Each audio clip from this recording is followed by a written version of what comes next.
அஸ்ஸலாமு அலைக்கும் நண்பர்களே, இன்று நமது வீடுகளில் பாசத்துடன் நம்மை பின்தொடர்ந்து நடக்கும் ஒரு உயிரினத்தை பற்றி பேசப் போகிறோம். யார் என்று யூகித்தீர்களா? ஆம், பூனை. ஆனால் இது வெறும் பூனை கதை அல்ல. நபிகள் நாயகம் ஸல்லல்லாஹு அலைஹி வஸல்லம் அவர்களின் வாழ்க்கையிலிருந்தும் அல்லாஹ்வின் அதிசயங்களிலிருந்தும் நம்மை ஆச்சரியப்படுத்தும் சில கதைகளை இன்று நாம் பகிர்ந்து கொள்ளப் போகிறோம். கேட்க தயாரா? வாருங்கள், தொடங்குவோம். நமது நபிகள் நாயகம் ஸல்லல்லாஹு அலைஹி வஸல்லம் அவர்கள் பூனைகளிடம் எவ்வளவு அன்பு காட்டியிருக்கிறார்கள் என்று உங்களுக்கு தெரியுமா?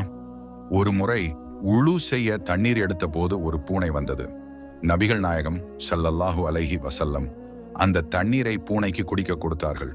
பின்னர் அதே தண்ணீரை கொண்டு உழு செய்தார்கள். இதிலிருந்து நாம் புரிந்து கொள்வது, பூனை ஒருபோதும் அசுத்தமானது இல்லை என்பதாகும். அதேபோல் மாமணி ஆயிஷா ரலியல்லாஹு அன்ஹா அவர்கள் ஒருமுறை பூனை உண்ட உணவின் மீதியை உண்டார்கள். ஹதீஸில் இதுவும் தெளிவாக உள்ளது. பூனையின் தொடுதல் சுத்தமானது என்பதை இவை அனைத்தும் நிரூபிக்கின்றன. ஆனால் பூனையின் மலம் நோய்களை பரப்ப வாய்ப்புள்ளது. ஆனால் இங்கேதான் படைத்தவன் நமக்கு ஒரு அதிசயத்தை காட்டுகிறான்.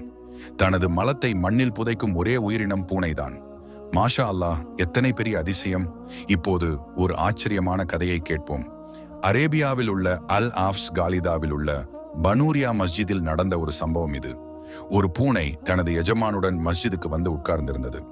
எஜமான் இறந்த பிறகும் அந்த பூனை பாங்கு கேட்டவுடன் மஸ்ஜிதுக்கு வரும்.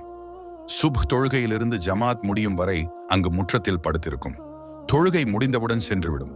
இதை வழக்கமாக செய்யும் அந்த பூனையை காணவில்லை என்றால் இப்போது மக்கள் தேடி அலையத் தொடங்குவார்கள். மாஷா அல்லாஹ், என்ன ஒரு விஷயம்!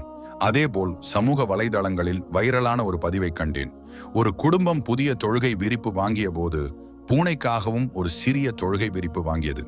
விசாரித்த போது தெரிந்தது, அந்த பூனை தனது எஜமானை பின்பற்றி தொழுகை விரிப்பில் தொழுவதாக. மாஷா அல்லாஹ், இது ஒரு பெரிய அதிசயம் அல்லவா?